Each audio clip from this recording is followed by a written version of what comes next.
Hello student, my name is Manish. मैं इस video पर बात करने वाला हूं एमपी बोर्ड परीक्षा कक्षा 12वीं प्रश्न बैंक का सॉल्यूशन इस वीडियो पर बताने वाला हूं। तो स्टूडेंट वीडियो को लाइक शेयर और यूट्यूब चैनल को सब्सक्राइब कर ले। इसका पीडीएफ वेबसाइट पर मिलेगा।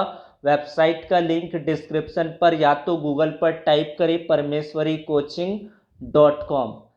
इस वीडियो पर मैं बात करने वाला हूँ सब्जेक्ट बायोलॉजी जीव विज्ञान का प्रश्न बैंक सॉल्यूशन। तो लेट्स स्टार्ट द वीडियो। अध्याय 1 जीवों में जनन।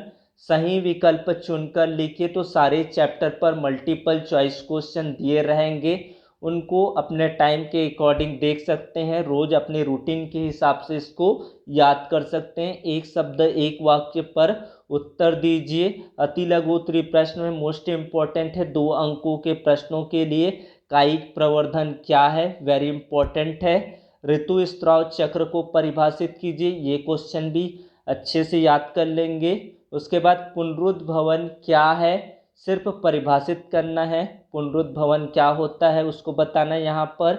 उसके बाद युग्मक स्थानांतरण को संक्षेप में लिखिए। आंतरिक निषेचन क्या है, कलिका निर्माण की क्रिया को लिखिए। सारे प्रश्न दिया गया। तो यहाँ पर भी आप समझ सकते हैं कि किस टाइप के क्वेश्चन बोर्ड एग्जाम पर आ सकता है। यहाँ से आप अपना अनुमान लगा सकते हैं गेस करके। जो क्वेश्चंस आपको लगते हैं कि हाईली पॉसिबिलिटी है उन क्वेश्चंस को याद कर सकते हैं। लैंगिक और अलैंगिक जनन में क्या अंतर होता है, तो इसको तो अभी प्री बोर्ड एग्जाम पर पूछा गया है, तो इसकी प्रोबेबिलिटी ज़्यादा रहेगी। क्लोन क्या है, यह दूसरी संतति से कैसे भिन्न है।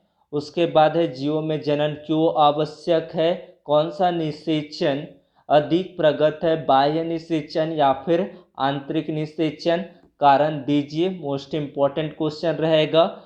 उसके बाद अगला चैप्टर पुष्पी पादपों में जनन। पहले तो ऑब्जेक्टिव क्वेश्चन तो आप प्रश्न बैंक से भी देख सकते हैं, वहाँ पर उत्तर दिया गया है।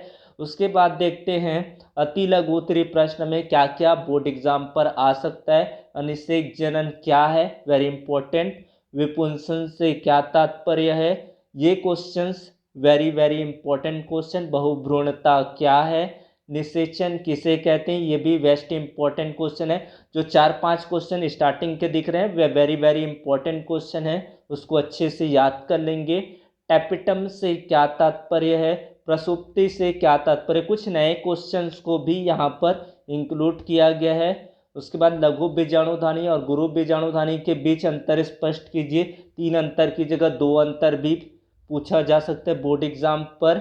उसके बाद बीजांड की संरचना को समझाइए। यहाँ से आप इनके उत्तर को देख सकते हैं। सिर्फ चित्र बनाने के लिए पूछा जा सकता है, अगर शॉर्ट क्वेश्चन पूछते हैं तो लॉन्ग क्वेश्चन में समझाने के लिए दिया जा सकता है। उसके बाद अगला प्रश्न है असंग जनन क्या है, इसका महत्व क्या होता है उसको बताना है।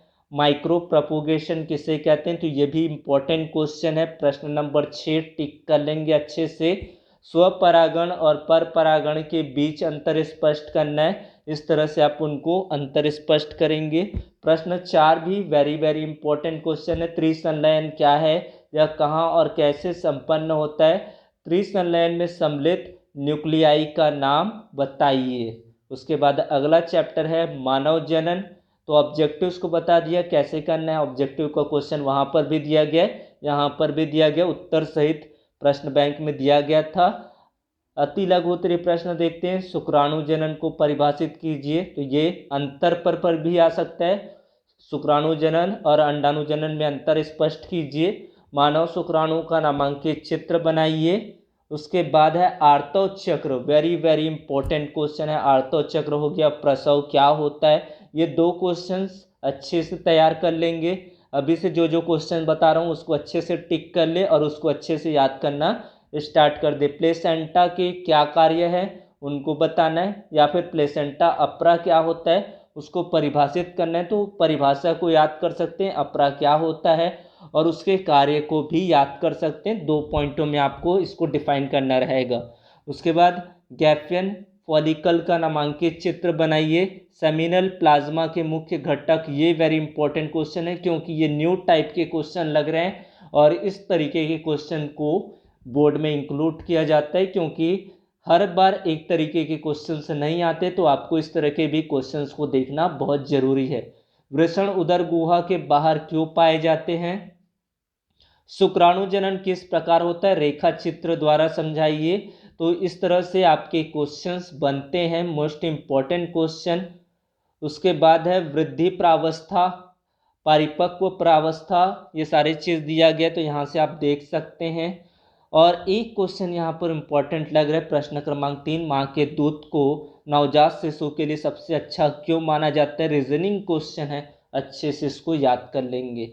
उसके बाद देखते हैं अगला पेज, स्पर्मेटोजेनेसिस यानी कि शुक्राणु जनन और अंडाणु जनन में अंतर लिखिए। टाइटल को बदल दिया था, अभी जो क्वेश्चन पूछे गए थे शुक्राणु जनन और अंडाणु जनन के रूप में दिए थे, तो बोर्ड में हो सकता है कि स्पर्मेटोजेनेसिस और oogenesis के बीच 3 अंतर स्पष्ट करना है, तो वही आंसर रहेगा जो शुक्राणु जनन और अंडाणु जनन के लिए था। उसके बाद देखते हैं अंड जनन क्या होता है, इसकी संक्षिप्त व्याख्या कीजिए। जितना टाइटल आ रहा है वो शुक्राणु जनन और अंडाणु जनन के बीच आ रहा है, तो इसी तरह से आपको याद करने हैं। द्वितीयक लैंगिक लक्षण लिखिए, पुरुषों में पाए जाने वाला। और स्त्री जनन तंत्र का नामांकित, स्त्री जनन तंत्र हो गया, मादा जनन तंत्र हो गया, दोनों का चित्र अच्छे से प्रैक्टिस कर लेंगे। उसके बाद देखते हैं जनन स्वास्थ्य है अगला चैप्टर। ये सारा चीज़ आप पॉज करके स्क्रीनशॉट ले लेते, चाहे तो पीडीएफ बता दिया हूँ कहाँ से डाउनलोड करना है। एक शब्द एक वाक्य में उत्तर दीजिए। एमटीपी क्या है उसको बताना है प्रश्न 1 पर। छोटा छोटा ये करके याद करेंगे। अति लघु उत्तरीय क्वेश्चन को ज़्यादा बड़ा लिखना नहीं है, 30 शब्दों में मुश्किल से लिख सकते हैं, 30 से 35 शब्दों पर। उसके बाद देखते हैं IUCAD से क्या तात्पर्य होता है, उसका नाम बताना है, सिर्फ उसके बारे में बताना है। जन्म दर क्या होता है, जन्म दर और मृत्यु दर को परिभाषित कीजिए।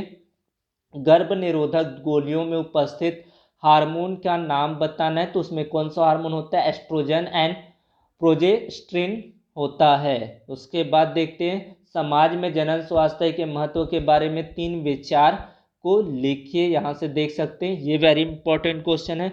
जनसंख्या विस्फोट के 3 कारण कौन कौन से हैं, ये वेरी इंपॉर्टेंट रहेगा, मोस्ट इम्पॉर्टेंट क्वेश्चन में। ट्यूबेकॉमी और वेसेक्टॉमी में अंतर स्पष्ट करना है।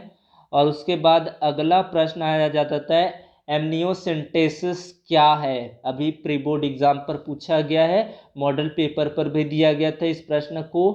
क्या विद्यालय में यौन शिक्षा आवश्यक है, यदि हाँ तो क्यों, ये भी याद कर लेंगे।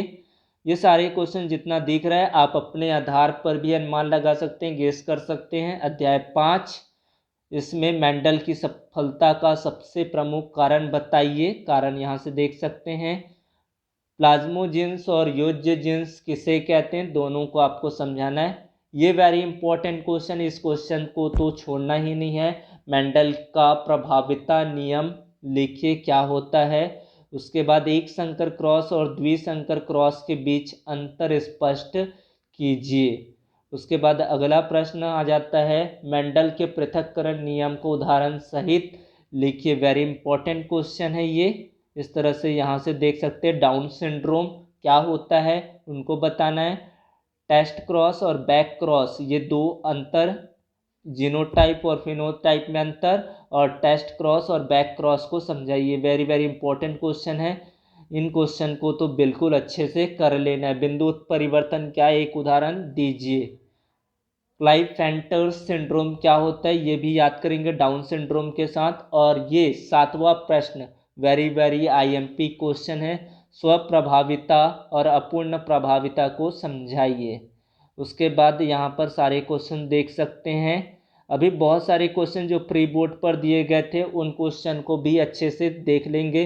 जैसे कि यहाँ पर तीसरा प्रश्न जो प्री बोर्ड पर भी दिया गया था, प्रायः पुरुषों में वर्णांधता रोग हो जाता है लेकिन स्त्रियां इनकी वाहक नहीं होती, कारण बताइए। उसके बाद 5वां प्रश्न मेंडल द्वारा प्रयोगों के लिए मटर के पौधों को चुनने से क्या लाभ हुए, उसको याद करेंगे अच्छे से। एक हीमोफीलिया के रोगी पुरुष का विवाह यदि एक सामान्य स्त्री से कर दिया जाए तो इसकी उत्पन्न संतति को रेखा चित्र द्वारा स्पष्ट कीजिए। ये सारे क्वेश्चंस आप देख सकते हैं। एक और है मेंडल के स्वतंत्र अपव्यूहन के नियम की व्याख्या एक उदाहरण के द्वारा कीजिए। जीन विनिमय क्या है, इसके महत्व पर प्रकाश डालिए। उसके बाद लिंग संलग्नता किसे कहते हैं, लिंग जीन के प्रकारों के नाम लिखकर स्पष्ट कीजिए। उसके बाद अगला चैप्टर वंशागति का आणविक आधार। पहले तो ऑब्जेक्टिव दिया गया है, टी आरएनए से क्या कार्य है परिभाषित करना है। ओकाजाकी खंड क्या है, ओके जीन्स, साइलेंट जीन्स और हाउसकीपिंग जीन्स, ये तीनों में से एक क्वेश्चन आपके जरूर बनते हैं 2 नंबर के क्वेश्चन। पेप्टाइड बंध किसे कहते हैं, कोडॉन और एंटी कोडॉन में अंतर स्पष्ट कीजिए, ये वेरी इंपॉर्टेंट रहेगा भाई, तो इसको आपको अच्छे से देखना है। उसके बाद है प्रोमोटर जीन से क्या तात्पर्य है, क्या कार्य है उसको बताना है। एक्सॉन की क्या उपयोगिता है। उसके बाद देखते हैं प्रश्न 2 यहाँ पर दिया गया, डीएनए अंगुली छाप क्या है, इसकी उपयोगिता लिखिए। मानव जीनोम परियोजना को महापरियोजना क्यों कहा जाता है, वेरी इंपॉर्टेंट है ये सारे क्वेश्चन जितना बता रहा हूँ। उसके बाद है जेनेटिक कोड क्या है, इसके प्रमुख लक्षण लिखिए। उसके बाद देखते हैं डीएनए की पैकिंग क्या कहलाती, सचित्र स्पष्ट कीजिए। ये प्रश्न 3 वर्सन एवं क्रिक का द्विकुंडलित मॉडल का सचित्र वर्णन कीजिए, ये वेरी इंपॉर्टेंट है। उसके बाद देखते हैं अगला क्वेश्चन, डीएनए आनुवंशिक पदार्थ है, इसके सिद्ध करने हेतु हर्शे एवं चेज के प्रयोग को लिखिए। ये भी तीसरा और चौथा क्वेश्चन बिल्कुल आईएमपी है, बड़े बड़े क्वेश्चंस पर ये पूछे जाएंगे। जीन संकल्पना की प्रमुख 4 विशेषताएं लिखिए। उसके बाद डीएनए और आरएनए में अंतर अभी भी पूछा गया था, तो ये क्वेश्चंस अच्छे से याद कर ले, बार बार ये एग्जाम पर रिपीट होते हैं। उसके बाद विकास वाला चैप्टर देखते हैं, तो ये सारा विकास का चैप्टर है। उसके निम्नलिखित को परिभाषित कीजिए। प्रतिरोधकता, वैक्सीन, इंटरफेरॉन के बारे में दिया गया था। टीकाकरण याद कर लेंगे, जितना यहाँ पर 4 परिभाषा दिया गया है उनको अच्छे से देख लेंगे। उसके बाद जन्मजात प्रतिरोधकता और अर्जित प्रतिरोधकता में क्या अंतर होता है। ऑटो इम्यूनिटी क्या होता है, इसके बारे में बताना है। एलर्जन क्या है, एलर्जी किस प्रकार उत्पन्न होती है। बी कोशिका और टी कोशिका क्या है उसको बताना है, तो ये याद कर लेंगे। उसके बाद है सामक औषधियाँ क्या है, ये कितने प्रकार की होती है, इसके प्रभाव लिखिए। ये क्वेश्चन 8वां नंबर का क्वेश्चन वेरी इंपॉर्टेंट है। औषधि व्यसन क्या है, इसके क्या कारण होते हैं। इंटरफेरॉन क्या है, ये पहले से बता दिया हूँ। अब प्रश्न नंबर 1, मानव शरीर एवं समाज पर अल्कोहल के प्रभावों का वर्णन कीजिए। साइकोट्रोपिक औषधि किसे कहते हैं, इनको समझाना है। इंटरफेरॉन बता दिया था। कैंसर क्या है, कैंसर प्रकार लिखिए तथा कैंसर के प्रमुख कारण बताइए, तो ये क्वेश्चन भी इम्पोर्टेंट रहेगा। तो ये सारे तंबाकू धूम्रपान के हानिकारक प्रभावों का वर्णन कीजिए। जितना रीजनिंग क्वेश्चन दिया गया है वो सारे क्वेश्चंस को याद कर लेने। 9वां और 10वां चैप्टर्स को 9वां चैप्टर्स को रिड्यूस किया गया है। 10वें चैप्टर से देखते हैं मानव कल्याण से सूक्ष्म जीव, तो इसमें सक्रिय और निष्क्रिय प्रतिरक्षा में 4 अंतर बताने, ये भी इम्पोर्टेंट रहेगा। प्रमुख उपयोगी सूक्ष्म जीवों के नाम बताइए। जिब्रेलिन नामक हार्मोन किस कवक से प्राप्त किया जाता है। डेयरी उद्योग में जीवाणु से कौन कौन से उत्पाद बनाए जाते हैं। प्रतिजैविक किन सूक्ष्म जीवों से प्राप्त करते हैं। योगार्ट क्या है, बोतल बंद गंगा जल बहुत अधिक समय तक रखने पर भी नहीं सड़ता, ऐसा क्यों। पनीर क्या है, इसे कैसे तैयार किया जाता है। जीवाणु का कृषि क्षेत्र में क्या उपयोग है। सिरका उद्योग में किस तरह के जीवाणुओं का प्रयोग होता है। जैव उर्वरक किस प्रकार की मृदा की उर्वरता को बढ़ाते हैं। प्रश्न 6वां दिया गया, वाहित मल से आप क्या समझते हैं। वाहित मल हमारे लिए किस प्रकार हानिप्रद है। बेटी क्या है, यह किस प्रकार के कीटों के प्रति प्रतिरोधकता उत्पन्न करते हैं। तो ये याद कर लेंगे अच्छे से, और ये अंतर को तो आपको अच्छे से याद कर ही लेना है। उसके बाद अगला चैप्टर देखते हैं क्या है, जैव प्रौद्योगिकी सिद्धांत व प्रक्रम, 11वां चैप्टर। पहले तो ऑब्जेक्टिव दिया होगा, उसके बाद देखते हैं किस किस टाइप के क्वेश्चन दिया गया है। कौन से डीएनए पॉलीमरेज उच्च ताप पर भी सक्रिय रहता है। दूसरा, वाहक क्या है? बैक्टीरियोफेज क्या है? आनुवंशिक अभियांत्रिकी किसे कहते हैं? ये सारे क्वेश्चन इंपॉर्टेंट रहेगा। फसल सुधार में आनुवंशिक इंजीनियर के 3 उपयोग लिखिए। उसके बाद प्लाज्मिड डीएनए और गुणसूत्रीय डीएनए में अंतर स्पष्ट करना है। बायोरिएक्टर क्या है? इसकी उपयोगिता लिखिए। टीआई प्लाज्मिड क्या? आनुवंशिक यांत्रिकी में इसका उपयोगिता। जीन क्लोनिंग के उपयोग लिखिए। जीन बैंक्स से आप क्या समझते हैं? इसके महत्व को बताइए। तो यहाँ से आप पूरे उत्तर को याद कर लेंगे। तो जितना बताया गया वो सारा इम्पोर्टेंट है। पूर्ण संयोजन डीएनए तकनीक के महत्व एवं उपयोग लिखिए। यहाँ से इसके उत्तर को देख सकते हैं। उसके बाद अगला चैप्टर की ओर जाते हैं हम, जैव प्रौद्योगिकी एवं उसके उपयोग से। तो पहले तो ये खालिस्तान, सही जोड़ी, सही विकल्प, एक शब्द में उत्तर दीजिए। जीएम फसल को संक्षेप में समझाइए क्या होता है, यहाँ से देख सकते हैं। उसके बाद कार्बनिक खेती क्या, इसका आधार क्या होता है।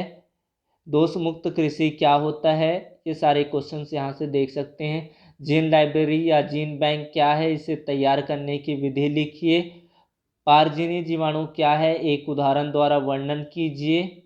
बायोपायरेसी के बारे में आपको इसको समझाना है क्या होता है। गोल्डन राइस क्या है।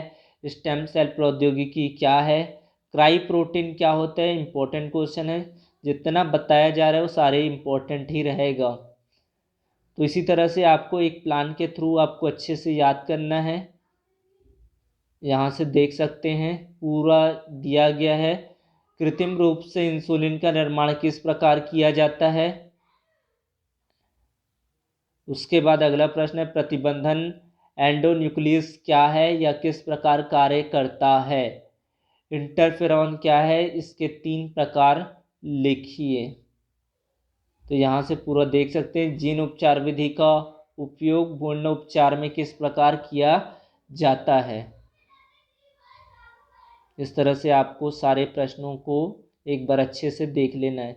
जीव और समष्टियाँ, तो यहाँ से क्या क्या प्रश्न है देखते हैं। समष्टि और समुदाय में अंतर याद करना है। और क्या क्वेश्चन था पहला, समष्टि पॉपुलेशन की 3 विशेषताएं लिखिए। अंतरजातीय स्पर्धा को उदाहरण सहित समझाइए। जनसंख्या नियंत्रण के 3 सुझाव बताइए। तो ये सारे क्वेश्चंस, इसमें तो आपको बताने की ज़रूरत नहीं है कि किस टाइप के इम्पोर्टेंट क्वेश्चन हो सकते हैं। यहाँ से आप पढ़ोगे तो समझ में आ जाएगा कि कौन से क्वेश्चंस आपके लिए वेरी इंपॉर्टेंट रहने वाला है। तो यहाँ से आप देख सकते हैं सारा चीज़ यहाँ पर दिया गया है। सारे उत्तर आपको छोटा छोटा तरीके से दिया गया है। परजीविता और सहजीविता में अंतर बताना है, तो यहाँ से देख सकते हैं। उसके बाद देखते हैं पारितंत्र वाला चैप्टर। पारितंत्र से क्या क्या हो सकते हैं इंपॉर्टेंट क्वेश्चन। पारिस्थितिक तंत्र के मुख्य घटक, वेरी इंपॉर्टेंट क्वेश्चन है ये। उत्पादक और उपभोक्ता में अंतर स्पष्ट कीजिए। प्रकृति में नाइट्रोजन चक्र का रेखा चित्र बनाइए, वेरी इंपॉर्टेंट है। खाद्य श्रृंखला और खाद्य जाल में अंतर स्पष्ट कीजिए, इंपॉर्टेंट है। खाद्य श्रृंखला कितने प्रकार की होती है, उदाहरण सहित लिखिए। जल क्रमक क्या है, इसके विभिन्न अवस्थाओं को क्रम के नाम लिखिए। घास के मैदान के पारितंत्र में खाद्य जाल का रेखा चित्र बनाइए। तो ये सारा प्रश्न मैंने बता दिया। सारा चीज़ यहाँ पर दिया गया है। प्राथमिक एवं द्वितीयक अनुक्रमण को उदाहरण द्वारा समझाइए। पोषक स्तर क्या है, कार्बन चक्र को रेखा चित्र की सहायता से समझाइए। तो ये सारा प्रश्न यहाँ से देख सकते हैं। 16वां और 17वां चैप्टर्स को हटा दिया गया है, बोर्ड के द्वारा रिड्यूस किया गया है। तो इतना चीज़ आपको समझ लेना है और इसी से ही आपके पेपर्स बनने वाले हैं। क्वेश्चन बैंक मॉडल पेपर से ही आएंगे मोस्ट क्वेश्चंस, और कुछ क्वेश्चंस हो सकते हैं बाहर से आए या फिर टीचर अपने अकॉर्डिंग्स दे सकते हैं जहाँ से पढ़ाया गया हो। Thank you.